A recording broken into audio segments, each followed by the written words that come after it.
Bonjour à toutes et à tous. On ouvre ce journal de l'économie avec la réunion de haut niveau prévue aujourd'hui à Paris entre le chef du gouvernement Abdelilahad Mkeiran et son homologue français Manuel Valls.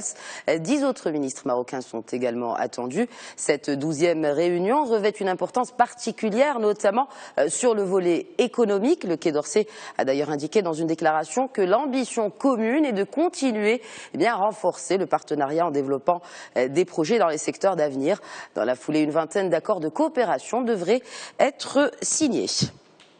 Le succès des entreprises françaises au Maroc inspire la concurrence. Alors que Dacia vient de fêter ses 10 ans chez nous, le constructeur américain Ford décide, lui, d'emprunter le pas au français Renault, qui fait donc tourner 2 usines à Casablanca et à Tanger. Ford n'entend toutefois pas créer d'usine dans l'immédiat, mais d'investir dans une base régionale à Casablanca.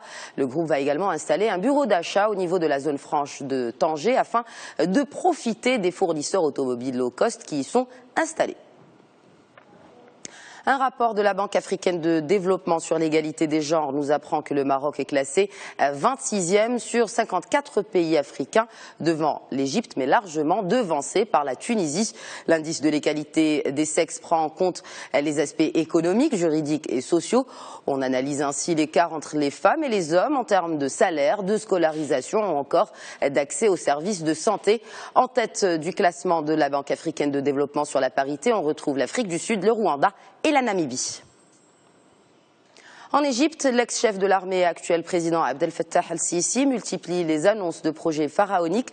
Après un second canal de Suez, une nouvelle capitale et une pyramide, le chef de l'État veut désormais reconstruire la 7e merveille du monde, le phare d'Alexandrie. Son coût n'a pas été dévoilé, mais son objectif est de développer le tourisme, selon donc les autorités. Pour mémoire, le phare d'Alexandrie s'était effondré en 1303 suite à une série de tremblements de terre. Un nouveau record pour le coton ivoirien. La production a enregistré une hausse de 11% au terme de la campagne 2014-2015. C'est le second record consécutif pour cette filière, 450 000 tonnes. Les responsables tablent à franchir la barre des 500 000 tonnes. L'année dernière, les dirigeants de la Côte d'Ivoire avaient annoncé un plan de développement de la filière cotonnière qui fixait un objectif de production de 600 000 tonnes d'ici à 2016. On termine avec cette initiative de l'UNICEF. Le Fonds des Nations Unies pour l'enfance a en effet lancé un fonds pour l'innovation. L'objectif sera de financer des start-up naissantes. L'UNICEF accompagne déjà plus de 300 projets innovants dans le monde. Et les bureaux de chaque pays pourront candidater pour voir leurs projets financés par ce fonds. Parmi les critères à remplir, il y a les projets qui doivent créer des produits destinés à des jeunes de moins de 18 ans. C'est tout pour l'actualité économique. Excellente journée à tous.